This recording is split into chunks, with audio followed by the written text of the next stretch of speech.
बिस्मिल्लाहिर्रहमानिर्रहीम। अस्सलाम वालेकुम नाज़रीन, आप यूट्यूब चैनल देख रहे हैं। मैं इमरान खान हूँ। नेटो को भी अब ट्रंप ने धमकी लगा दी है।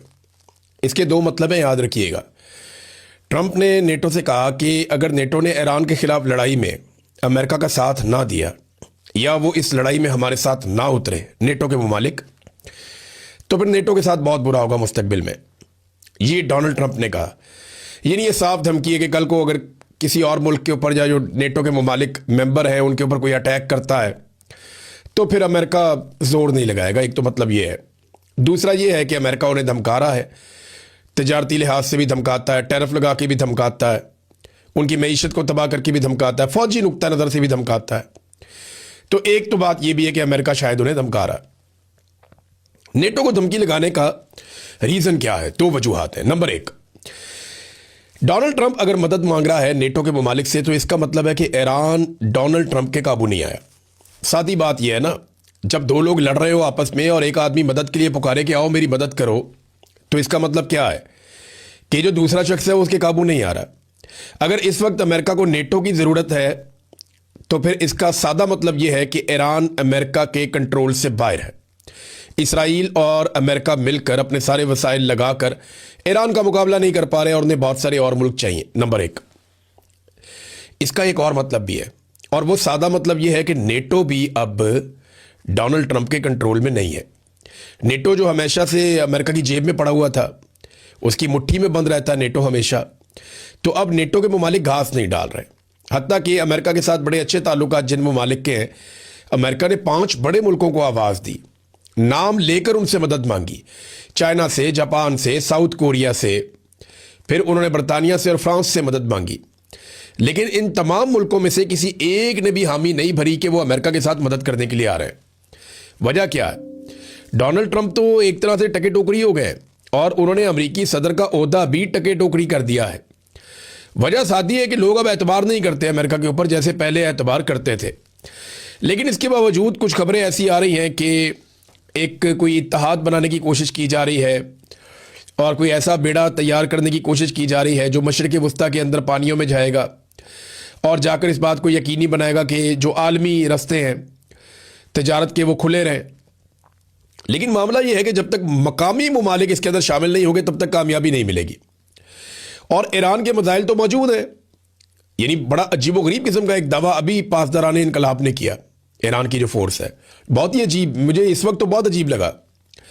लड़ाई को लगभग 2.5 हफ्ते हो गए, 15-16 दिन हो गए लड़ाई चल रही है। आज 16 तारीख है, 28 तारीख को ये लड़ाई शुरू हुई थी। एक दिन आप वो डाल लें, 16 ये डाल लें आप, तो 2.5 हफ्ते हो गए लड़ाई चल रही है। और 2.5 हफ्तों के बाद ईरान ये कहता है कि हमने अब तक जितने मिसाइल और हथियार इस्तेमाल किए हैं ये आज से 10 साल से पुराने हैं।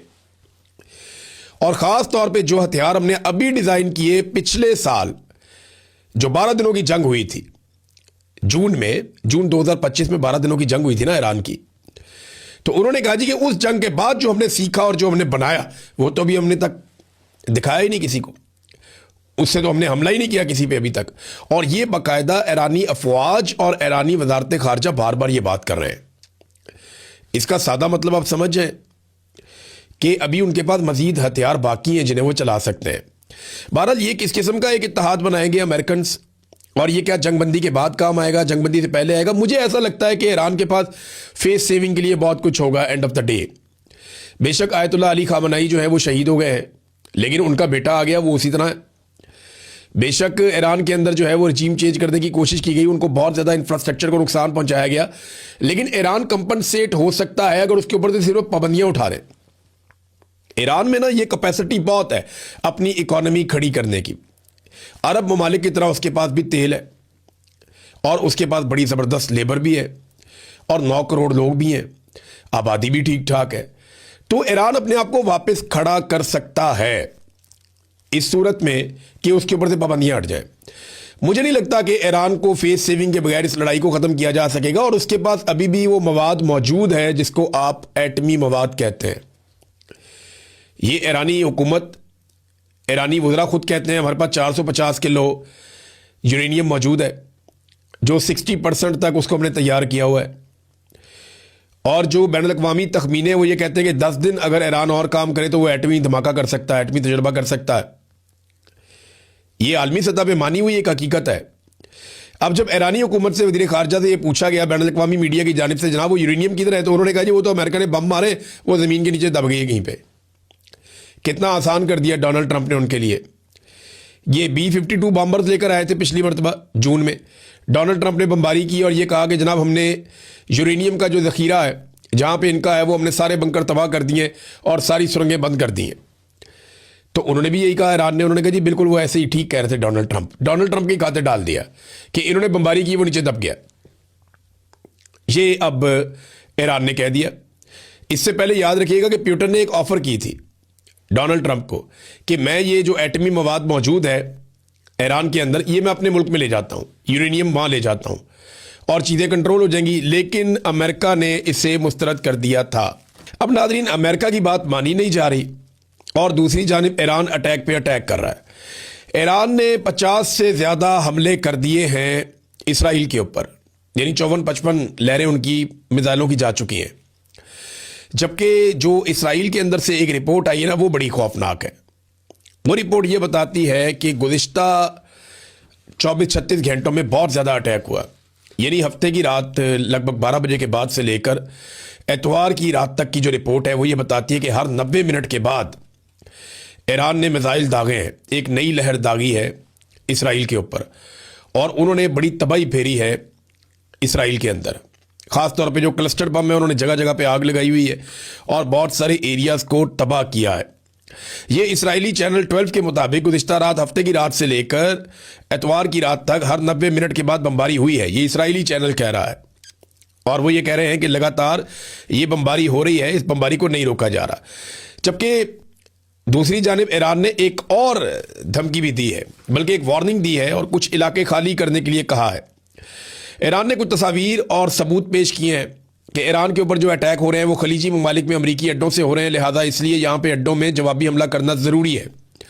लेकिन साथ ही ईरान ने यह कहा कि फ़ौजी मकामात के अलावा जहाँ पे कोई अटैक हो रहे हैं या किसी तनसीब के ऊपर अटैक हुआ तो वो हमने नहीं किया, वो अमेरिका या इसराइल कर सकते हैं ताकि अरब ममालिक ईरान के साथ लड़ पड़े। लेकिन अरब ममालिक ने कमाल सब्र का मुजाहरा किया है और उन्होंने इस लड़ाई से जितना हो सका वो उन्होंने गुरेज किया है। एक और बड़ी खबर यह है कि ईरान में लगभग 500 के करीब जासूस पकड़े गए हैं। बहुत सारे गद्दार पहले भी थे ईरान में, अभी भी बहुत सारे गद्दार हैं। ये प्रॉब्लम रहती है गरीब मुल्कों के अंदर, वहाँ पे गद्दार बड़े आराम से मिल जाते हैं। तो यहाँ पे ईरान में जो गद्दार मिले हैं वो 500 के करीब बताए गए हैं। और ये खबर दी है पुलिस चीफ ने। उन्होंने एतवार वाले दिन बताया कि अमेरिका और इसराइल की फ़िज़ाई बमबारी के दौरान दुश्मनों को मालूमात फराहम करने के इल्ज़ाम में 500 अफराद को गिरफ्तार किया गया है।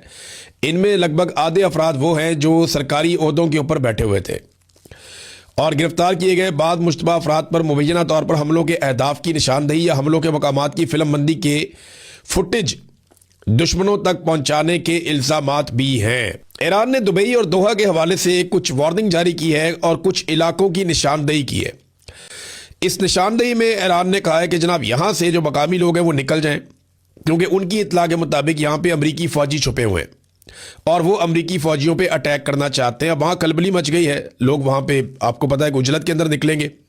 जब इस किस्म की वार्निंग जारी की जाएगी तो ऐसे ही होगा। फिर अमेरिका की फ्रस्ट्रेशन का अंदाज़ा आप यहाँ से भी लगा सकते हैं कि ना सिर्फ डोनाल्ड ट्रंप आलमी सतह पे गुस्सा कर रहे हैं, कभी नेटो के ऊपर, कभी किसी और मुल्क के ऊपर, कभी किसी और पे चढ़ाई कर रहे हैं, बहुत उजलत में है और बहुत घबराहट का शिकार है। डोनाल्ड ट्रंप की फ्रस्ट्रेशन ख़त्म नहीं हो रही। उसने एक काम किया था मकबूलियत के लिए, वो उल्टा पड़ गया उन्हें। अमेरिका के अंदर भी मीडिया पे चढ़ाई कर दी है पीट हेगसेट में, और उसने जो है वो अमरीकी मीडिया को लताड़ के रख दिया। उसने कहा जी आपको डोनाल्ड ट्रंप से दुश्मनी है, आप डोनाल्ड ट्रंप से नफरत करते हैं और डोनाल्ड ट्रंप से नफरत जो है वो आपके डीएनए में, आपके खून में है। कोई भी सदर अमेरिका का ऐसी कामयाबियों का ख्वाब भी नहीं देख सकता था जो डोनाल्ड ट्रंप ने कर दिखाया है। और उसके बाद कहा जी आप अधूरा सच दिखाते हैं, आप घुमा फिरा कर मालूमात वो देते हैं जिससे नुकसान होता है, आप अवामी राय को ख़राब कर रहे हैं। 36 घंटे तक एयरफोर्स का जहाज उड़ाना कितना मुश्किल है, कभी आपने इसके ऊपर रिपोर्टिंग की है? कभी आप इसके ऊपर स्टोरीज कर रहे हैं? आप अवामी राय को ख़राब कर रहे हैं। ट्रंप से नफरत इसकी वजह है। यानी आप हमारे कारनामे बताएं ना दुनिया को, ये जैसे पाकिस्तान में होता है, हर फौज की यही ज़हनियत होती है। हर फौज यही चाहती है कि उनको हीरो दिखाया जाए, उनको बड़ा दिखाया जाए। अगर वो हार भी जाएं तो कहा जाए नहीं जी नहीं, ये जीत गए हैं। अगर वो किसी जगह करप्शन भी करें तो बताया जाए नहीं जी करप्शन नहीं कर रहे, बहुत अच्छे लोग हैं। फौजी मेंटेलिटी ऐसी होती है, जिसके हाथ में हथियार होता है ना, उसका दिमाग ख़राब हो जाता है। तो अमेरिका के अंदर भी वो मीडिया के ऊपर चढ़ दौड़े। उन्होंने कहा जी मीडिया जो है वो कसूरवार है सारी बात का। जब डोनाल्ड ट्रंप और अमेरिकन हुकूमत के हाथ में चीज़ें नहीं आ रही ना, और उन्हें समझ नहीं आ रही कि ईरान को काबू कैसे करें। देखिए ईरान का नुकसान बहुत ज़्यादा हुआ है। मैं आपको फिर बार बार कहता हूं कि जब मैं ये कहता हूं कि ईरान अच्छी लड़ाई लड़ रहा है, तो इसका मतलब ये नहीं है कि ईरान को मार नहीं पड़ रही। ईरान को ज़्यादा मार पड़ रही है। और मैं पहले दिन से एक बात कह रहा हूं कि ईरान को जो एक चीज़ संभाल के रखनी पड़ेगी वो चेन ऑफ कमांड है। इस लड़ाई के खात्मे तक ईरान को अपनी चेन ऑफ कमांड बरकरार रखनी पड़ेगी। अपने इंपॉर्टेंट लोगों की जानें बचानी पड़ेंगी और उनका आपस में कोऑर्डिनेशन जिंदा रखना पड़ेगा। और जो फौज को अहकामात देने और वहां तक अहकामात पहुंचने और जो पूरा इनका सिस्टम है मिसाइलों का या हथियारों का, उस तक जो कोऑर्डिनेशन का पूरा एक निज़ाम है वो कायम रखना पड़ेगा। अगर ईरान ये करने में कामयाब हो गया तो फिर लंबी लड़ाई भी लड़ लेगा, इससे कोई फर्क नहीं पड़ता। बकौल ईरानियों के उनके पास बहुत ज़्यादा हथियार हैं। अब एक तरफ तो ईरान अटैक कर रहा है, ये बड़े खौफनाक अटैक ईरान ने किए। गुज़िश्ता 36-48 घंटे इसराइल के लिए बहुत मुश्किल थे, लेकिन इसराइल भी लगातार हमले कर रहा है, ना सिर्फ ईरान के ऊपर बल्कि वो हमले कर रहा है लबनान के ऊपर भी। ईरान की तफसीलात तो मैंने आपको बताई, लगभग 1350 अफराद शहीद हो गए, अब तो 1400 के करीब हो गए। और ईरान में बहुत नुकसान किया है, बड़ी बिल्डिंग तबाह की है, बहुत इंफ्रास्ट्रक्चर को नुकसान पहुंचाया। लेकिन लबनान के अंदर भी लगातार हमले कर रहे हैं। 11 अफराद जो है वो गजा में शहीद हो गए हैं, और इनमें 8 पुलिस वाले हैं जो गजा में काम करते हैं, फ़लस्तीनी। और गुज़िश्ता 2 हफ्तों के अंदर 2 मार्च के बाद से लेकर अब तक लबनान में 850 अफराद शहीद हो गए हैं। 107 बच्चे हैं और 66 खवातीन हैं, और 2105 अफराद वहां पे जख्मी हैं, और बड़ी तादाद में जख्मी जो है वो ईरान में भी हैं। तो इसराइल ब्रूटल अटैक कर रहा है, और इसमें इसराइल एक वेपन यूज़ कर रहा है जिसे कहते हैं फास्फोरस बम। ये जो फास्फोरस बम है ना, ये एक नॉर्मल साइज का बम होता है, इसे फायर किया जाता है। ये टैंक के जरिए से भी फायर होता है, अलग अलग किस्म के इसके फायर करने के तरीके हैं। ये बम जब करीब पहुंच जाता है उस इमारत के या उस टारगेट के जिसके ऊपर इसने गिरना होता है, तो 80 या 100 मीटर पहले इस बम के अंदर एक ब्लास्ट होता है, और इसमें से सफ़ेद फास्फोरस बहुत बड़ी मिकदार में उसके टुकड़े निकल के ज़मीन पे जाके गिरते हैं और वो जल रहे होते हैं। ये जो वाइट फास्फोरस है ना, इसमें आग लग जाए तो ये बहुत ज़्यादा हीट जनरेट करता है। इसकी जो गर्माइश होती है ना, ये जो हीट होती है वो ऐसे जैसे जहन्नुम है। मैं मिसाल के तौर पे कह रहा हूँ, 1500 फ़ारेनहाइट 815 डिग्री सेंटीग्रेड, इतनी खौफनाक गर्मी ये जनरेट करता है, और इसे पानी से भी नहीं बुझाया जा सकता। इसको बुझाना भी तकरीबन नामुमकिन होता है, बहुत मुश्किल हो जाता है। ये जिस चीज़ पे गिरता है उसको राख बना देता है, और जिस इंसान को ये लग जाता है वो मुस्तकिल तौर पे माजूर हो जाता है, या उसकी जान, उसकी तकलीफ जो है वो बड़ी दर्दनाक होती है। तो इसको एक केमिकल हथियार की तरह देखा जाता है पूरी दुनिया में। तो ये वाला जो हथियार है उसे इस्तेमाल कर रहा है इसराइल, और लगातार वो ये लबनान पे भी फेंक रहा है, और लगातार इसको ईरान के ऊपर भी फेंका जा रहा है। ये बहुत अफसोसनाक है। पूरी दुनिया के अंदर इन वेपन्स को डिस्करेज किया जाता है, लेकिन इसराइल इन्हीं हथियारों को लगातार अभी तक इस्तेमाल कर रहा है। नाज़रीन, इसराइल का एक नशरियाती इदारा है कान, उसने एक बहुत बड़ा इंकशाफ किया है। वो ये कहता है कि सिक्योरिटी ज़राए से बहुत बड़ी खबर आई है, और वो खबर ये कहती है कि सिक्योरिटी हुकाम ने इसराइली हुकूमत को खबरदार कर दिया है, और इसराइली हुकूमत को बताया है कि ईरान के खिलाफ जंग में किसी किस्म की कोई पेशरफ्त नहीं हो रही, कोई कामयाबी नहीं मिल रही। जंग के अहदाफ पर दोबारा नज़रसानी की जाए और चेक किया जाए कि हम क्या कर सकते हैं। ईरानियों को निज़ामी हुकूमत के खिलाफ बहुत बड़ी तादाद में सड़कों पर निकालने में मुकम्मल तौर पे नाकामी हुई है, इसका भी एतराफ़ किया गया है। यानी ये जो दावे थे कि जनाब लोग बाहर निकल आएंगे, ईरानी निकल आएंगे, ये सारा कुछ नहीं हो सका। अमेरिका के एक सेनेटर हैं बर्नी सैंडर्स, इनका अगर आप स्टेटमेंट देखें, इन्होंने जो बयान दिया है वो अमेरिका के लिए एक आईना दिखाने के मुतरादिफ है। इन्होंने कहा कि नेतन्याहू ने ट्रंप को इस हौलनाक और गैर मकबूल जंग में धकेला है, यानी फंसा दिया नेतन्याहू ने और एक दलदल में। अब उसे समझ नहीं आ रहा कि इससे बाहर कैसे निकलना है। और वो बताते हैं कि बड़ी तादाद में ईरानी शहीद हो गए हैं, हलाक हो गए, वो तो लिख रहे हैं, और 13 अमरीकी फौजी मारे गए हैं। 12 दिनों में लगभग $16.5 अरब का जो है वो नुकसान हो गया है। और 32 लाख ईरानी बेघर हो चुके हैं और 773 लबनान में लोग जाँ बहक हो चुके हैं, जबकि ईरानी 10,000 से ज़ायद ज़ख्मी हैं और इसके बावजूद हासिल कुछ नहीं हुआ। अमेरिका यानी आबनाए हुर्मुज़ भी बंद हो गई और अमेरिका ऐसी जगह फंस गया जहां से वो निकल नहीं पा रहा। देखिए, आबनाए हुर्मुज़ को दौरान जंग अगर अमेरिका खुलवा देता है ना, तो डोनाल्ड ट्रंप की कुछ इज्जत बच जाएगी। लेकिन अगर टेबल पे बैठ के मुज़ाकरात के नतीजे में आबनाए हुर्मुज़ खुल जाती है और उसके बाद कोई बम नहीं चलता, तो फिर ईरान की इखलाकी फतह हो जाएगी। अब अरब जो है वो आहिस्ता आहिस्ता ये सोचेंगे कि अमेरिकन के जो हथियार हैं, क्या वो हमारे काम के हैं? अरबों को भी अपने आप को उसी तरह इक्विप करना पड़ेगा, उसी तरह अपने मिसाइल बनाने पड़ेंगे, अपने हथियार तैयार करने पड़ेंगे जैसे ईरान ने किए। देखिए, अरबों को अगर कोई खतरा है तो उनकी लड़ाई तो इसराइल के साथ हुई है माजी में, आइंदा भी ऐसा लगता है उसी के साथ होगी। और इसराइल जिसको नाकाबिले तस्खीर समझा जाता था, वो पोल खुल गया, सारा झाका खुल गया, सबको पता चल गया कि ये तो मिथी टूट गई इसराइल की आयरन डूम की। पाकिस्तान के अंदर बहुत सारे जर्नैल सहाफ़ियों को बिठाकर कहते थे कि हमें इसराइल के साथ ताल्लुकात इसलिए भी बनाने चाहिए कि इसराइल के इंडिया के साथ ताल्लुकात है, इंडिया जंग में फ़ायदा उठाता है, इसराइल की टेक्नोलॉजी बहुत अच्छी है, वो नाकाबिले तस्खीर है। और इस वक्त इसराइली शहर जो है वो जगह जगह पे मलबा पड़ा हुआ है जंग का, बहुत तबाही फिरी है। नेतन्याहू सामने नहीं आ पा रहा, छुपा हुआ है, मंजर आम पे आने से डर रहा है कि सामने आया, किसी जगह पे पब्लिक में आया तो पता चल जाएगा ये कहाँ पे है, उसके ऊपर अटैक हो सकता है, और पता नहीं वो अपने मुल्क में है भी या नहीं है। नाज़रीन, अभी तक जिन ममालिक ने मदद की है ईरान की, यानी ऐसी मदद की है जिसमें कुछ मदद फराम की गई हो, अद्वियात बाकी चीज़ें, वो उनमें चाइना है, रूस है, आज़रबाईजान है और वियतनाम है।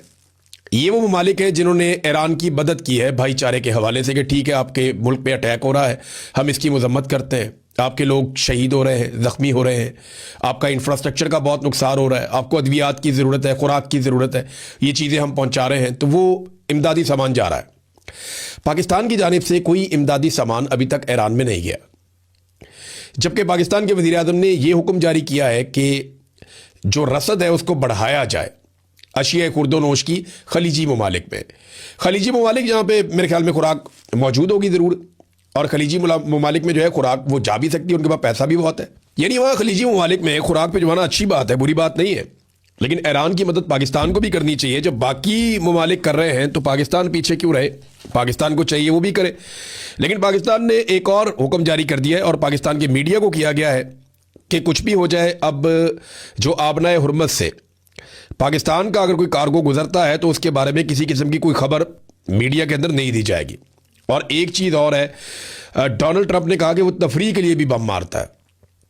डोनाल्ड ट्रंप का अपना स्टेटमेंट है ना कि हम बार बार जजीरों पे बम मारेंगे और तफरीह के लिए मारेंगे, फ़न के लिए मारेंगे, इंजॉय करने के लिए, मज़ा लेने के लिए मारेंगे। तो जो शख्स तफरीह के लिए बम बरसाए उसे अमन का नोबल इनाम देने वाले कितने बड़े ज़हनी मरीज़ होंगे आप ये सोचें। और वो उससे बड़े ज़हनी मरीज़ तब साबित होंगे जब वो कह रहा है कि मुझे बम मार के तफरीह मिलती है और ये अमन के नोबल इनाम की नामजदगी वापस नहीं ले रहे। तो नाज़रीन, कमाल किस्म की जोड़ी बन गई है। जैसा ट्रंप है वैसे ही उसके पाकिस्तानी टाउट है। वो कहता है जनाब उसको बम मारने का, मिसाइल मारने का मज़ा आ रहा है, वो उसकी तफरीह है। और ये कहते हैं जनाब आप तो बहुत अच्छे हैं, आपको तो अमन का नोबेल इनाम मिलना चाहिए। और दोनों अपनी अपनी बात से पीछे भी नहीं हटते। कैसे लोग हैं। अब तक के लिए इतनी, अपना ख्याल रखिएगा, अपने इस चैनल का भी। अल्लाह हाफ़िज़।